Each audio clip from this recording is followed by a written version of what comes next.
Hello, everybody, nerdies tuning in from around the world. I am your host, the American. Oh, fuck. All right, Shane, cut this out.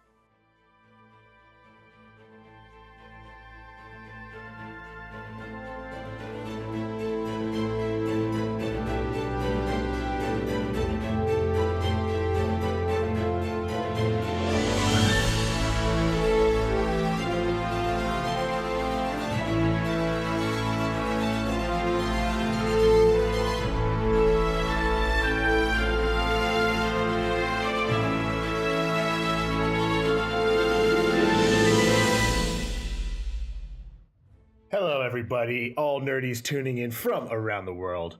I am your host, the American Yank, alongside with me, as always, English Dave. It's been a while. Yeah, it's been a while, Dave, and there's actually been a little bit of the haps going on. In fact, mostly as it concerns this most delicious device. And for you that can't see into our podcast at the moment, I'm holding up a Nintendo Switch, which, Dave.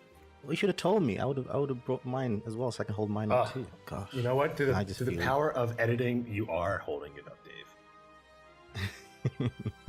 In fact, everyone's holding up their Nintendo Switch right now, and as they should, because I want to pay.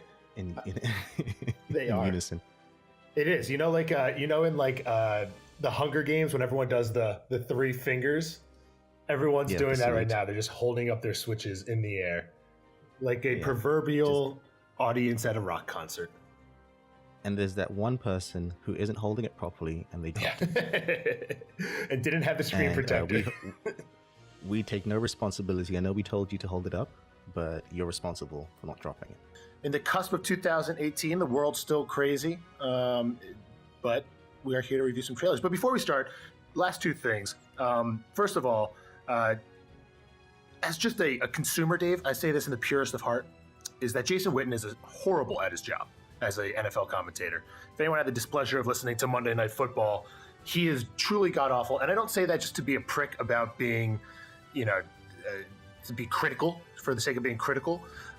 It is actually affecting the quality of the game. He is that bad. And furthermore, I should say, is that I feel bad for these young students or people that are trying to get into the commentary world, and they got to go through the high school leagues and then the under leagues, and then maybe get a chance to get in a decent position to maybe go and one day work their way up the ladder. And then all of a sudden, out of nowhere comes Jason Witten and is just god awful. So that is a little a bone to pick that really grinded my gears. But to alleviate said grinded gears, Dave, both my Eagles and my Liverpool Reds won this weekend. Liverpool in a shocking win over the Blues. Don't know if you saw the derby there, Dave, but it was one. And I saw that you had yourself a derby also. Yes. The Gooners going up in the North London derby, taking out Tottenham. Arsenal, we're proven to be right. The fans have been proven to be right. Get rid of Wenger. Wenger did a good job while he was there, but he overstayed his welcome. And now that he's out, look what's happening. Saying. Emery looks like he's got him in a good position to succeed. I love the Wenger out campaign. Let's see if we can do that for Jason Witten in the future. It gives us hope, Dave, that we the people have a voice in the way we want to see the world. All right. Actually, speaking of the break, I was going to say there's a couple of trailers that we missed during the break. Notable trailers. I think most notable of them, The Lion King. Travis, did you see that trailer? Dave, it was a ripple in time. It truly was. And that teaser trailer did everything that Oprah and the Ripple in Time cast hoped they could emulate within a 2-hour film. But there was a moment within that teaser trailer where everyone born in the 90s stood a little prouder that day. Do you know I find hilarious, though? Because I remember distinctively about 2-3 years ago when this was announced, because Disney did a whole announcement about the fact that they're doing a bunch of they're readapting a lot of their classic animated films. And I remember when they gave that list, a lot of people hated. In fact, the majority consensus of the internet was, I don't mind the others, just don't do The Lion King. That's the movie you should never touch. It should never be remade. It's sacred. Disney's going to destroy our childhood. And then as soon as you saw that trailer, everyone was like, oh my God, this is amazing. I love this. This is my childhood. And it's just so funny how I love seeing how people react to initial news. And then when they see the results, and then they're like, oh, wait, this looks amazing. And I keep saying the same thing. I mean, I always say the same thing. Anything can be rebooted or remade as long as you have the right people behind it. Except I have one exception to that rule, Travis. I don't mind remakes, reboots, prequels, whatever, for anything. But there's one exception to that rule, and that's Back to the Future. That movie's perfect as is, and it should never be touched. Dave, you're not wrong. You're not wrong. Those are fantastic movies. Yes, when I saw the Lion King trailer, it kind of just, it came up on me, and it was finally here. And I was never the person that said never touch it. I can understand that argument. It's like, don't touch it. It's perfect. But that being said, I have it's an irrational anxiety that I think actually has a name, where you're anxious to see your childhood cartoons or stories come to life, right? And something about that realism just doesn't sit right, I guess you could say. Kind of in a neutral way, maybe shading towards a negative feeling. So I was kind of anxious to see what these characters look like, and they did a good job. I think that it looks in the same realm as The Jungle Book, as to be expected, and I'm very excited to see some of the cast that they didn't even show on this one. I mean, once you told me that the director and studio of The Jungle Book was doing The Lion King, I was already sold. Right there. Dave, is Jon Favreau not a household name to say the director of the blank blank blank? I mean, I feel like Jon Favreau has I specifically said cut his teeth. No, I specifically said director of The Jungle Book only because The Jungle Book was the first example that it could be done, right? Where you could take these animated and then do it photorealistic. And then so now you're telling me a couple of years later with a bigger budget, yeah, I'm sold on The Lion King. You know, because it's proven that it can be done, and Jon Favreau has proven that he can do it. Indeed, and it's going to be I can't wait to see Mufasa. I can't wait to see Timon and Pumbaa and Zazu, like some great cast. Voices. Great cast. Great cast, and we haven't seen yet. And Dave, we got to prepare for two things in our lifetime: the death in 3D, the death of Mufasa in real life, in ultra realistic CGI. I don't know how I'm going to deal with that. I don't know how we're all going to deal with that. I think something's going to happen to the U.S. society upon watching that. It could be, as the millennials say, too real. And then baby Simba just kind of being like, Papa, Daddy, pushing on him. Those eyes, I can't do it. Dave, it's gonna be therapy will be up the next day. For sure.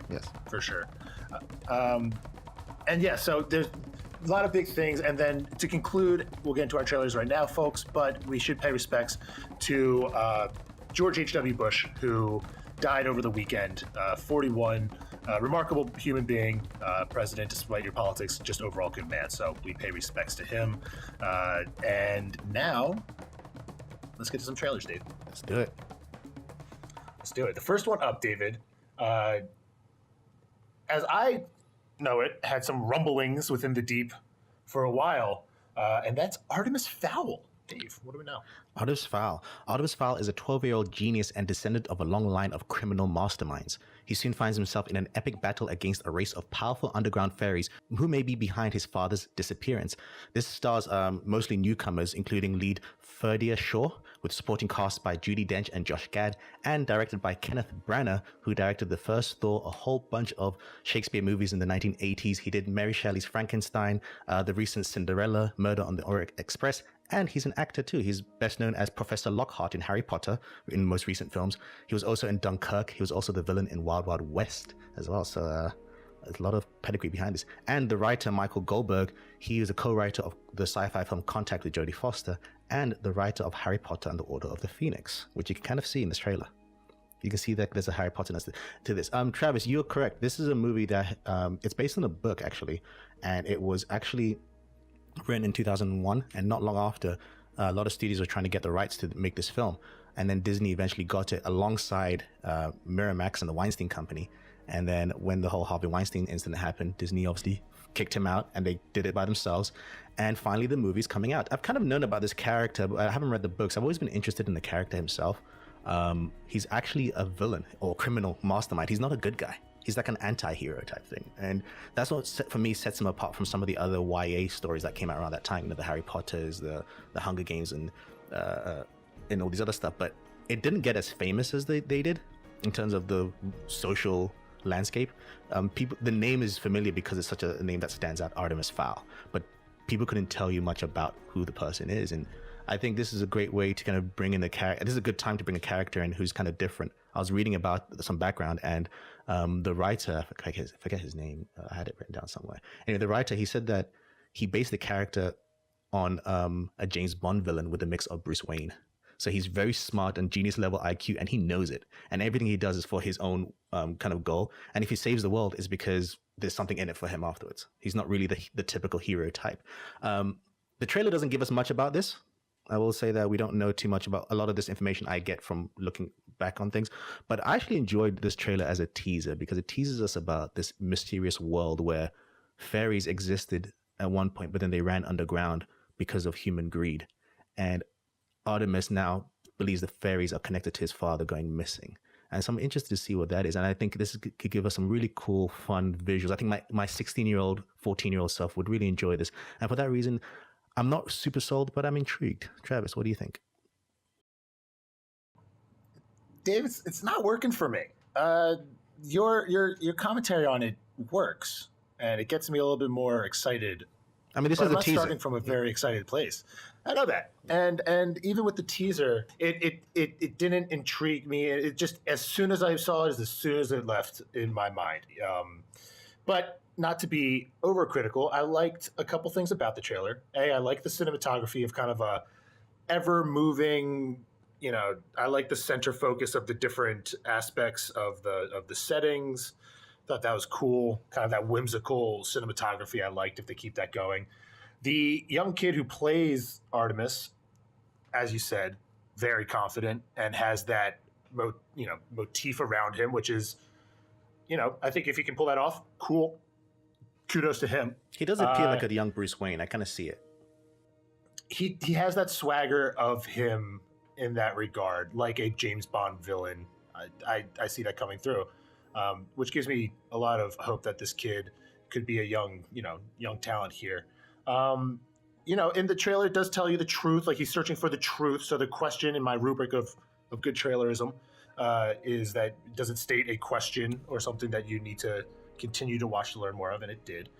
But at the end of the day, Dave, is that I felt that it wasn't a trailer that enticed me that much. And when he kind of finished the trailer, I got the essence of like a Men in Black meets Cody Banks type of vibe from it. And it just rubbed me the wrong way. It just kind of rubbed me the wrong way. So it wasn't teasing enough for me, but I think it's pertaining to a market that might not be what I'm in. So I think what I found really interesting is more the narration of the trailer. You get the sense, after watching again context, I realized, okay, it's one of the fairies talking. And, the fairies gives us the kind of backstory of what happened and why they left because of humans, like I mentioned earlier. And we get to see a glimpse of the fairy underground world. And again, we see snippets of this from the trailer, but I have context of knowing what those snippets are. So the context is that the fairies are this super highly technological society. Think of them as the Wakandans of this world. They have like high level technology and they're hiding away from the humans for reasons unknown. And there's one line where the fairy says, "I warn you, boy, you're not prepared for the truth behind what you see." And mix that with the fact that that Artemis himself and his family, they're a long line of criminal masterminds. I think that's a key thing for me. So the truth might not be what he wants to see, and who's the bad guy and who are the good guys in the picture. I think that could be really fun, interesting. Again, this is from zero context of actually not reading the book. I haven't read the books yet. I do want to read the book, though. I'm interested in it.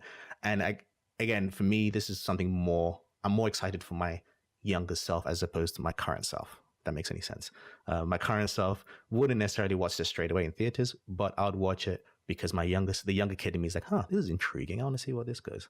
But again, I completely understand where you're coming from. The trailer doesn't give us much. It's a lot of my knowledge comes from doing further research. Yeah, I agree with everything you just said. The younger selves are the watchers of this movie. So if you're a younger self out there, Nerdie, please let us know what you think of Artemis Fowl, and if you have any kind of background information and why you're excited about this movie. We haven't read the books. This is my first look at Artemis Fowl, so again, convince me it's not just Men in Black and meets Cody Banks. I have a bit more faith because it is Disney. If it was any other studio, I might be like, eh. But then again, Disney's not beyond like bad movies with kids. I'm talking to you, Wrinkle in Time. So we'll see. Yeah. Yes, we've called out Wrinkle in Time twice now. It's a good thing. It's a good thing. It's a good day. All right, so let's talk about the next trailer. And I know they're waiting for the last trailer, but we're gonna hold off, Dave. Kind of like eating salad before dessert. You gotta make sure you eat all your stuff. But I think that our next trailer is more of that petite filet, Dave. I'm talking that juicy little morsel. The one that's gonna, I think, be very enjoyable. Anna and the Apocalypse. Dave, go ahead. A zombie apocalypse threatens the sleepy town of Little Haven at Christmas, forcing Anna and her friends to fight, slash, and sing their way to survival, facing the undead in a desperate race to reach their loved ones. But they soon discover that no one is safe in their new world, and with civilization falling apart around them, the only people they can truly rely on are each other. This is actually released right now, limited release, and getting full release in a couple of weeks. And yes, Travis, this looks absolutely awesome to me, but I'll let you go first. Dave, what do you say, or what can you say, about a film that was Sitges Official Selection 2017, the official selection of the Popcorn Fright Film Fest, the official selection of the 2018 Edinburgh International Film Festival, the 2018 Fantasia Selección Oficial, the Film Society's Lincoln Center of Scary Movie Official Selection 2018, and finally, the official selection of the Fantastic Fest 2017. Dave, what can you say about such a coveted film? I can say with confidence that I am excited for this film and hope that it lives up to every little candy drop from every person they put on screen, because this is a merriment of two things I love: zombies and the holiday season. Nice. And the apocalypse and how you survive in such a zombie land. And musicals. I like it. I think that and musicals. It's got that pop. It's got that, like, this is where I love movies, is doing this type of just adaptation, zombie adaptation, which is a great niche. I think vampires had their time trying to make Abe Lincoln a vampire killer, but zombie adaptations is what the public wants, Dave, and musicals. So this looks really fun to watch. It looks as much fun as like watching not Zombieland. Yeah, it's kind of got that pop of Zombieland, like a feel good but not buddy film, but like group film that just it's got all the lightheartedness, kind of like Shaun of the Dead. It's kind of an unexplainable, feeling, and it's the tingling, I guess you could say. It made me tingle a little bit, so I'm very excited about it, Dave. Very excited. What do you think? The zombie genre is like one of the most overused, oversaturated genre in film, right? Especially horror. Like, there's so many zombie films. In fact, just look at one franchise alone, the Dawn of the Dead or the Of the Dead franchise. There's like 15 of them just in one franchise, and there's like 7 Resident Evil films. So it's very rare when we get that kind of one that stands out and it's trying to do something different. And I really appreciate that. Even though this clearly pays homage to certain other films, but it seems to make them its own. This is clearly a British movie. You can tell the tone and the feel. If you didn't know, it feels and looks like a British film. Obviously, the comparisons to Shaun of the Dead, another British zombie movie, are going to be made. But I think, again, that's more a compliment than anything negative. I like that the tone, that even though it's a musical, it still feels to kind of go all the way with the zombie stuff. It's not holding back or toning it down, which I appreciate, which is fun to see, because then you're giving us an R-rated musical, so to speak, but it's still having fun with the whimsical Christmas nature of it all. And so, like you said, this is a part of the fun of film, when you get creatives who are able to mix these things together that you wouldn't expect and then somehow make it work.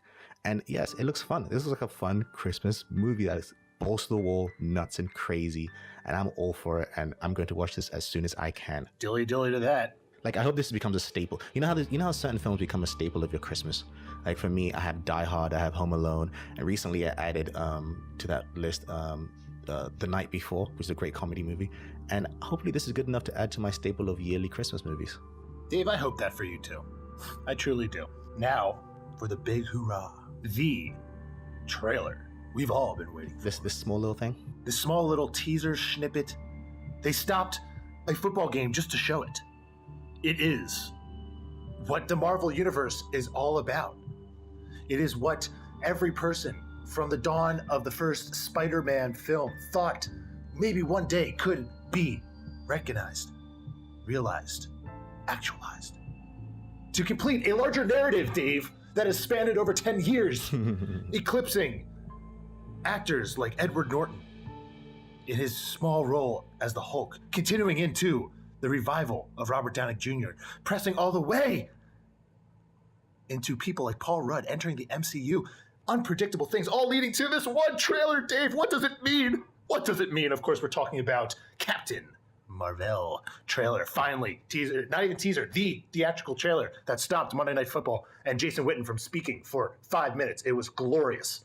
Oh, Captain, my Captain. Dave, I'm going to let you talk. I've Captain, my Captain. I'm going to let you talk. I don't need to be Eva here. I want to hear you speak. Just me to speak on this. Captain, my Captain, the person who we hope upon all hopes will save us from the snapping created by the Titan, the mad Titan that is Thanos. We're going to see this person who is worthy enough, who Nick Fury in his dying or in his dusting breath, sending her a message to say, come save us from this guy. Well, we're about to see why he reached out to her. Why her of all people? Why hasn't he reached out to her before? That's what this movie is going to tell us. Captain Marvel. Set in 1995, Captain Marvel follows Carol Danvers, a former US Air Force fighter pilot, as she turns into one of the galaxy's mightiest heroes and joins Star Force, an elite Kree military team, before returning home with new questions about her past and identity when the Earth is caught in the center of an intergalactic conflict between two alien worlds.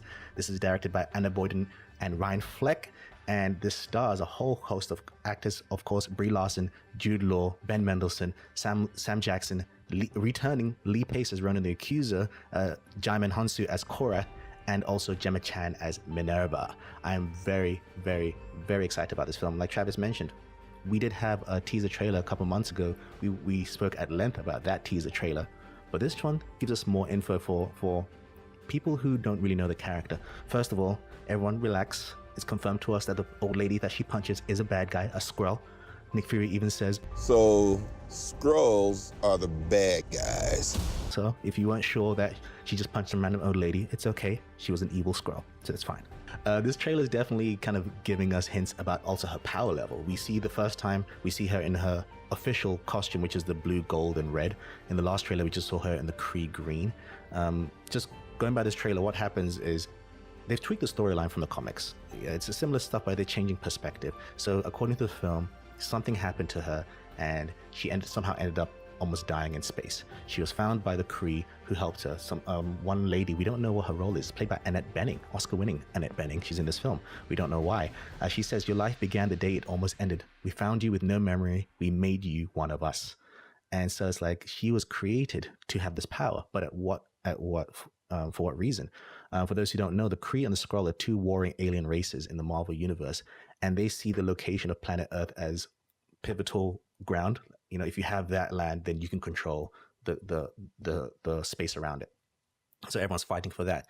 And over time in the Marvel universe, we know that the Kree and the Skrull have experimented on humans to kind of create soldiers. This is why the Inhumans exist. And so I say that to say maybe Captain Marvel was also an experiment, but they're saying, oh, she was found. Interesting, given powers and things like that. But part of the movie, like it says, is finding out her history on Earth and her realizing. And I love that Marvel isn't kind of holding back on that, because we all know as viewers that she's from Earth. It would have been stupid if you kind of gave us a story about her looking for where she comes from and like, oh, she's from Earth. No, the trailers tell us that she's from Earth. She gets flashbacks. We just don't have the context and why. There's a lot of nerd things to be seen in this. We see Ben Mendelsohn. He's our resident villain in every movie. Hopefully he's good in this and not as bad as he was in Robin Hood. We also see, we also get hints at, what's it called? What was it? Yeah, we also get hints at the future of the Marvel Universe. We see a shot of her co-pilot, Maria Lambeau, played by Lashana Lynch. And for those who don't know, Maria Lambeau is the mother of Monica Rambeau, who's a future Captain Marvel and an Avenger. So I like that little Easter eggs. We see a young-looking Sam Jackson. He looks good, Travis, right? He does look good, Dave. Right? And I also liked in this one, especially in the last portion of the trailer, you recognize that this is a Sam Jackson that definitely does not have all the answers and is going to have to learn on the job very quickly. He's kind of more fun. You see, he loves cats. He does. He's more of like, that's what he's got, this more innocent bravado about him, more laid back. I think he's saying that he was about to go and retire in the earlier trailers, if I'm not mistaken. He reminds me of Coulson. Yeah, exactly. Yeah. I think this is him in his like quote unquote innocent. Yes, before he's not knowing how innocent he was prior to this. I'm sure he's seen some stuff, but he's definitely has this innocence about him, where he hasn't. Coulson had his arm or his hand cut off. Yeah, Fury loses an eye. So something definitely and his changes them, and we are seeing a lot of him, beforehand. Look, Fury loses his eye and his hair. That was the last straw. And his hair. Yeah, and I like the feel of it. It feels like a movie from the 90s in a good way, like the tone, the cinematography of it. But, it kind of has that kind of fun adventure action feel. The final scene where you see her in space flying, I was just like, oh my God, I was nerding out completely at that moment. Because that's the kind of visual we haven't really seen. In the Marvel universe, when you really think about it, a lot of the heroes on some level are very grounded, so to speak. This is our first Superman. This is like Captain Marvel is Marvel's Superman, and I think that's how they're kind of pushing her. The way she's flying with, Thor flies, yeah, but he's a god, so it's different. Whereas this one, you see the raw power. She goes into Super Saiyan mode with the way she does the blast and everything. Yeah, you see that raw power. Yeah, it's just like, wow. Yeah, that's the thing. They have to convince people that she's the most powerful being that is around. Yes, and I think that's part of the narrative, right? Is that I think part of her story is the fact that the Kree, or she was, because we see shots of her being experimented on, right, and stuff done to her mind when she's upside down, right? So I think things were done to her to kind of enhance her because she had the potential to be the most powerful, and she was supposed to be this weapon of war for them. And I think part of the narrative is having that, so that by the end of the movie, us as the audience know, okay, wow, she is super powerful, so I get why she's in Avengers 4, she's going to be important. And so I think that's part of where this movie wants to go. And also I think a fun thing about this movie, and I think it's a really cool experiment for Marvel, is setting it in the past. Because one of the criticisms of past Marvel films is that the villains have never been as strong. In fact, if you look at the whole 20-something movies, there's the good villains are very few. And so you take the villain of Guardians 1, Ronan the Accuser. He was a very villain. But now he's in this film. And so you could retcon the character to be more interesting, because we know about him that he is a Kree, but then he went against his own people because he felt that they changed their ways. And if this movie's before he kind of went against his own people, we could see his journey and why he turns and becomes a villain, because he's a good guy in this. He works with the Kree, what are they called? The Special Forces alongside Captain Marvel. He and Korath, played by Jaimin Hansu. So what happens between that and them siding with Thanos? Because then they end up siding with Thanos, and Thanos ends up helping them. So it'd be interesting to kind of take villains and characters that nobody cared about and adding more context to them to make them even better. And maybe rewatching Guardians 1, you could see it in a new light after seeing Captain Marvel. So I think that's a very interesting experiment by Marvel. They are definitely having to phase shift with this film in probably more ways than one, And so I think that's what makes this film exciting, especially from people that I think that she's kind of as unique to the main to the majority of people who aren't, comic book readers and followers of the MCU, or the followers of the Marvel comics.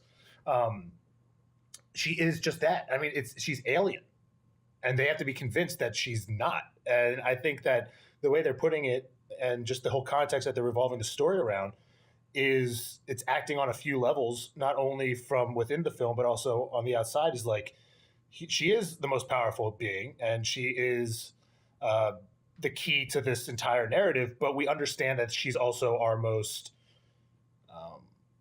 I don't want to use the word alien, but alien of our characters, regardless of Thor, Ant-Man, and all these other Avengers, where it's okay, they're a little bit more, like you said, grounded, and we can relate to them more instantly because they're more, they're regular people that, okay, I can follow that narrative. Well, let's turn this into a more galactic part, which is that phase shift like we were talking about, which makes me interested in this film, but is going to make me more critical of it. And nothing beyond that fact is going to make me critical of it, because you're giving me something that is it's got its own gray area of where it survives at the moment. So, but it's always I think it's a great example of Marvel having in their ear to the pulse, right? What the audience is thinking, right? And I think as a filmmaker, you got to address these things. So, for example, one of my favorite parts of the trailer for Wreck-It Ralph 2 is when they say, "Oh, why isn't it just called Ralph Wrecks the Internet instead of Ralph Breaks the Internet?" It's yeah, sure, I know, right? And so when you address these things, I say that to say for Captain Marvel, like you said, she's an alien, but part of the narrative is saying that she's an alien who is actually probably human and is actually one of us.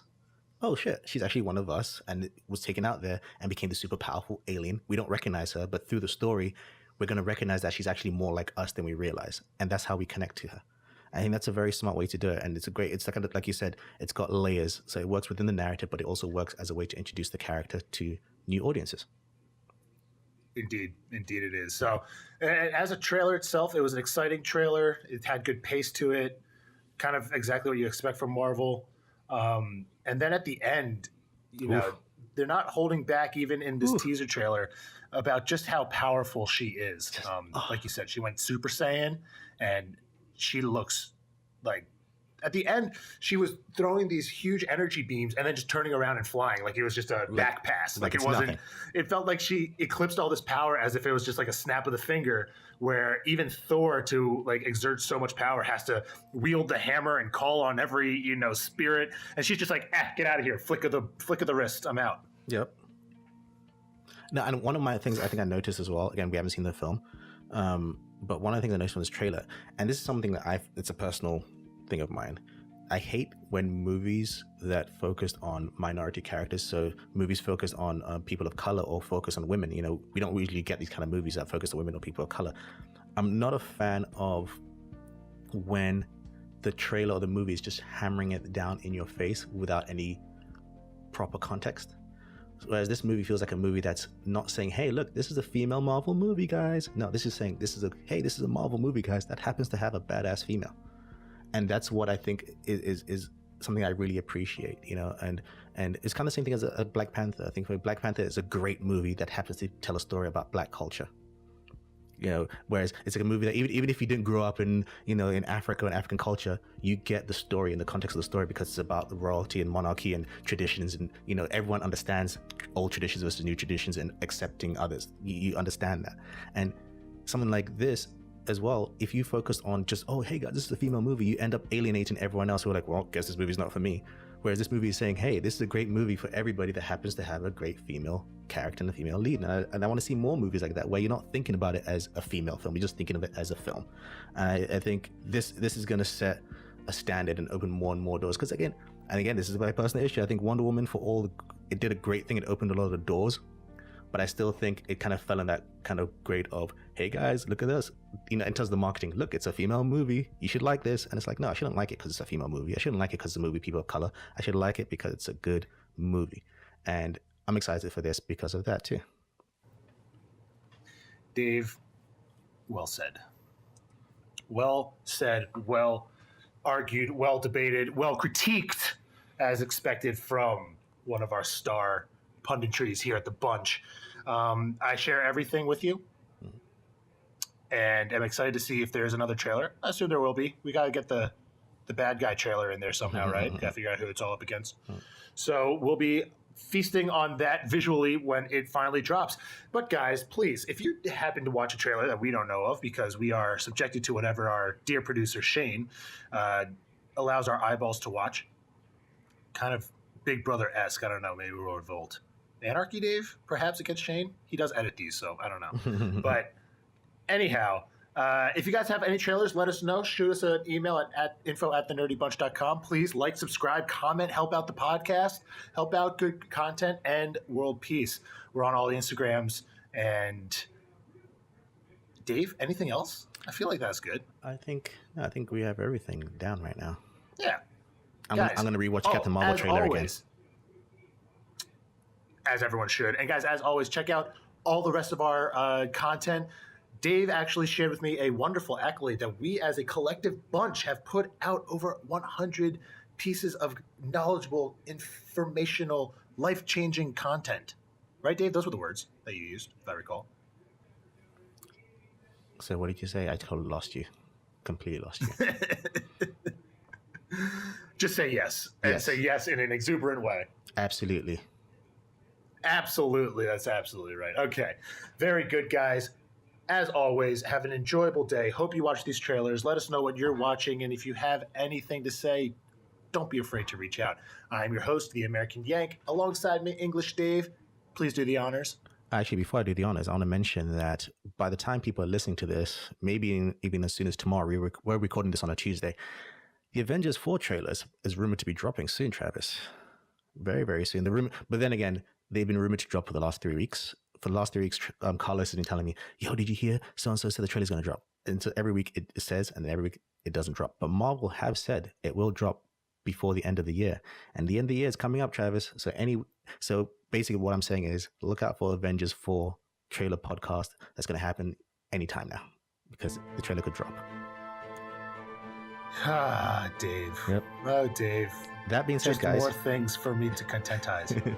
that being said, guys, as always, keep it nerdy. Keep it nerdy.